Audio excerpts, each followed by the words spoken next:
that song reminds me of?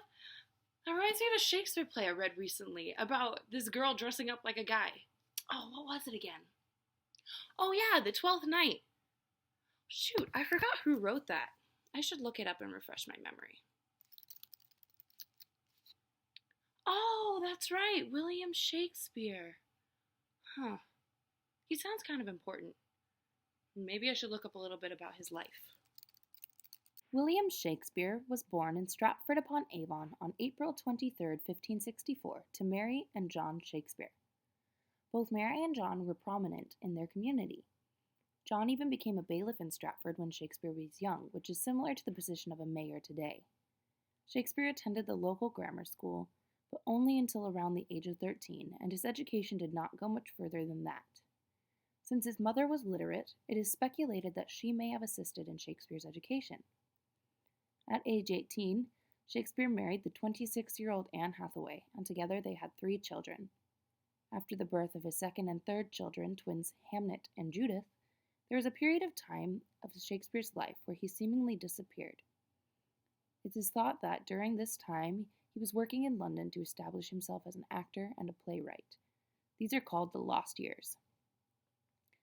Shakespeare first pops back up in a review given by a fellow writer who was criticizing him, most likely out of jealousy for the Shakespeare's up-and-coming fame. As time went by, Shakespeare wrote around 38 plays and numerous poems. He gained patronage from both Queen Elizabeth I and King James I. Shakespeare passed away on his birthday, April 23rd of 1616. In 1623, the first folio was published, which was a compilation of all of his works. Twelfth Night was written in the early 1600s and was first performed in 1602. There's evidence that Shakespeare took ideas from the Italian play Inganni, which greatly mirrors the plot and some characters that appeared in the play Twelfth Night. One of the pivotal scenes in the play Twelfth Night is Act 2, Scene 2, which I will perform. This particular scene introduces the main conflict in which the love triangle unfolds and clashing emotions evolve. Of the characters, there are a few main ones in the play. The first is Viola.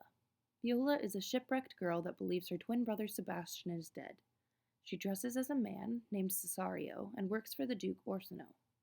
While in his employment, she falls in love with Orsino, but knows his love is in the hands of Lady Olivia. Orsino is a wealthy duke in love with Lady Olivia. He spends his time moping after the denial of love coming from Olivia. Lady Olivia is a prominent and wealthy figure in the land of Illyria, where the story takes place. She's mourning the death of her brother and has turned down the offers of affection from the Duke and other suitors like Sir Andrew. She later falls in love with Cesario, not knowing that it is Viola in disguise. We then meet Sebastian. Sebastian is Viola's twin brother. He believes that his sister drowned after the shipwreck. He befriends Antonio, who helps him get back up on his feet. He's mistaken for Cesario and marries Olivia. Antonio is a sea captain that is on bad terms with Orsino. He comes into Illyria with Sebastian. He is recognized by some officers and arrested. Malvolio is the rude head servant in Lady Olivia's household. He is tricked into believing that Lady Olivia is in love with him. He's marked as a madman because of his odd behavior brought on by this belief. Sir Toby Belch is Olivia's mischievous uncle who drinks too much. Because of a long history of malice between himself and Malvolio, he decides to play a mean trick on Malvolio with the help of Maria, whom he later marries. Sir Andrew Aguecheek is Sir Toby's friend, who is after Olivia's hand in marriage. Maria is Lady Olivia's handmaid. She is a key player in the prank on Malvolio. Fabian is a servant in Olivia's house who is also a part of the clan of conspirators against Malvolio. Last but not least is the Fool. The Fool goes between the households of the Duke and the Lady. The play begins when Olivia and her twin brother Sebastian are involved in a shipwreck. Viola finds her way to Illyria, but is convinced that her brother is lost in the depths of the sea. She disguises herself as a man, going by the name Cesario, and finds work under the Duke of Illyria, Orsino. After being under Orsino's employment for a short time, it becomes evident that Orsino and Viola are becoming close. Viola begins to fall in love with Orsino. Orsino sends Viola to deliver messages of his love to Olivia. Olivia is shut up in her house and is caught up in the grief of losing her brother. She refuses to see anyone. However, when Olivia comes to deliver the Duke's message and refuses to leave after being told to do so, Olivia is intrigued by Viola's persistence and allows her to enter. Viola, disguised as Cesario, conveys Orsino's passionate love. Olivia doesn't want to hear it and dismisses Viola. However, the cloaked Viola has captured the attachment of Lady Olivia. Desperate to see Cesario, or Viola, again, Olivia sends her head servant Malvolio to return a ring she claims the messenger had given her, even though Viola did not give her a ring at all. Malvolio is to return the ring and with the message from Olivia that she will have no more of Orsino's convincing her to love him, but if Viola wants to know the reason why, she can return to see Olivia. The scene I will be performing is Act 2, Scene 2. The scene where Malvolio returns the ring and delivers the message to Cesario. Cesario, who is Viola in disguise, catches on that Lady Olivia has affections for her, and sees this as adding to the complicated nature of the whole situation, thus creating a love triangle between Orsino, Viola, and Olivia.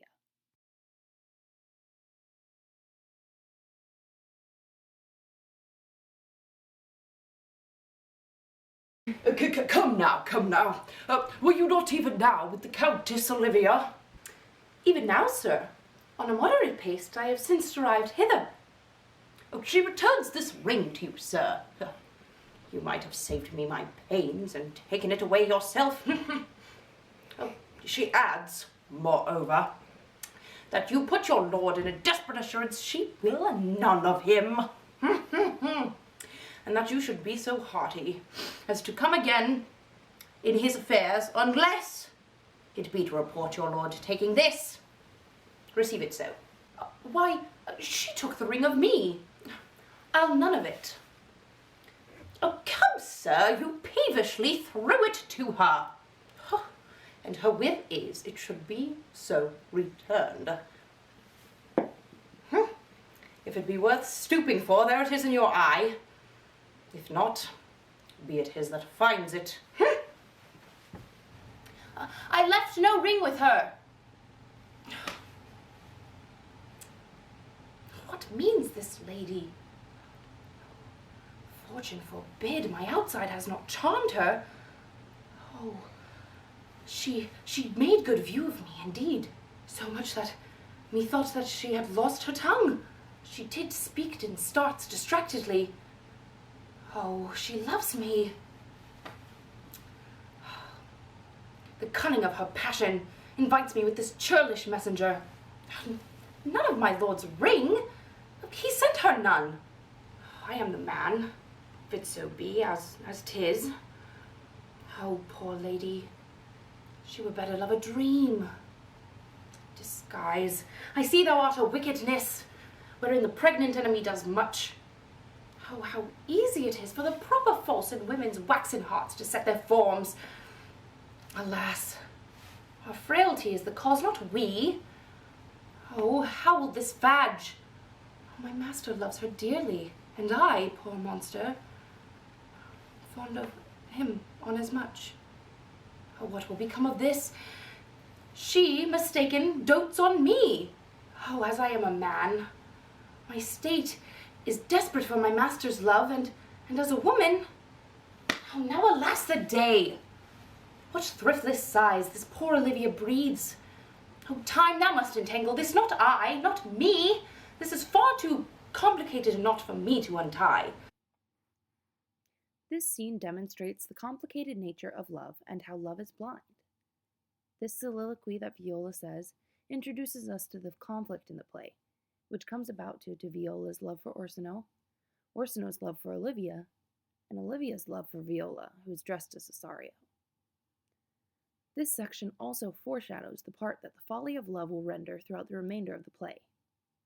Here, Viola realizes the reality of the love triangle that ails herself, Orsino, and Olivia. The main themes of the play are introduced here as well, the first of which is the complications and frailties of love. Viola catches on that Olivia has fallen in love with her, believing she is truly the man Cesario who she pretends to be. Viola laments that the man she loves is in love with a woman who loves her. Another theme that we see here is the consequences of lying. Because Viola is pretending to be a man, she has toyed with Olivia's emotions and won over her heart. Later, the consequences of lying are shown as a prank is pulled on Malvolio to trick him into behaving outrageously because he is convinced to believe that Lady Olivia is in love with him. After Act 2, Scene 2, things only begin to be continuously more complicated. A secondary plot emerges as Sir Toby, Sir Andrew, Fabian, and Maria all plot to play a joke on Malvolio. Sir Toby has Maria write a letter as if it were from Olivia to convince Malvolio that she is in love with him. The letter asks him to act in strange ways to show he loves her too. Malvolio follows the instructions in the letter. Olivia tells Sir Toby and his fellow conspirators to watch over Malvolio, thinking he's gone mad. Sir Toby brings the fool into the jest. They lock Malvolio in a dark room, pretending to be convinced that he's possessed by the devil. The fool feigns to be a priest to cast out the demon inside. A third plot in the play is introduced is that of Antonio and Sebastian. Antonio is a sea captain that saved Sebastian and helped him get to Illyria. He insists on attending Sebastian into Illyria, despite knowing he is wanted for destroying one of Orsino's ships in a sea battle. As soon as Sebastian enters the scene, things go haywire. Olivia calls Viola back and confesses her love. Sir Andrew overhears and is jealous, seeing as he wants to marry Olivia. Sir Toby, up to his usual mischief, compels Sir Andrew to challenge Viola to a duel. Right as they are about to duel, some officers approach with Antonio. They have arrested him and are bringing him to be questioned by Orsino. Antonio sees Viola and thinks she is Sebastian and asks for her help to free him. Viola insists she has never met Antonio, and he is taken away, shouting that Viola, whom he has mistaken for Sebastian, is a traitor. Meanwhile, Olivia has run into Sebastian and thinks he is Cesario. She asks if he will marry her. Confused but flattered by such an invitation, Sebastian agrees, and the two run off and marry. Olivia promises to keep the marriage a secret until Sebastian, whom she thinks is Cesario, is ready to announce it. They go their separate ways back to Olivia's house. Back at Olivia's house, Orsino, Viola, and Olivia all meet up. Olivia refers to Viola as her husband. Viola protests, stating she loves no one more than her master Orsino. Orsino is appalled that after putting his trust in her, Viola would betray him and marry the woman he loves. Finally, Sebastian comes onto the scene. Viola reveals that she is indeed a woman, and all the confusion about the twins' identity is resolved. Orsino asks Viola if her previous proclamation of love towards him was true. She says it is, and Orsino asks for her hand in marriage. In the end, the two siblings are reunited, and both are wed. Viola marries Cesario, and Sebastian marries Olivia. Oh, and Malvolio is released from the room where he was being held, and it comes out that the love letter from Olivia was a prank. He storms off in a humph, and the rest of the characters have a happy ending. Dr. Joseph Saglia talks of the chaotic nature of the play, and he points out that, quote, Twelfth Night, or What You Will, has the virtue of being the most theatrical of Shakespeare's comedies and problematic plays. Most of the utterances are short. One character speaks after the other in machine gun succession. There are few lengthy and lapidary soliloquies. This kind of staginess is unusual for Shakespeare, close quote. In conclusion, this play is unlike any other of Shakespeare's works. Its uniqueness sets it apart from the rest. I personally really loved reading Twelfth Night. It was a comedy, and I found it humorous and engaging. I've been exposed to several Shakespearean works, including Macbeth, Romeo and Juliet, Julius Caesar, Midsummer Night's Dream, Hamlet, Taming of the Shrew, and Comedy of Errors. Now I can add Twelfth Night to my list. And I have to say, I have a deep adoration for all the Shakespearean plays that I've read, but Twelfth Night definitely ranks up there with my favorites. I love the multiple plots that add depth and keep the audience and the reader enthralled and just totally invested in the play. I also really loved the characters Malvolio and the Fool. Malvolio is just one of those people that you really like to dislike because he's so arrogant and obnoxious. And the Fool, he really added an element of relief and in that he was the most level-headed out of all the characters, and ironically enough, he was the wittiest too, and seemed to be the most perceptive out of the entire group. This play overall was really unique and full of witty jokes and puns, and I just loved it from beginning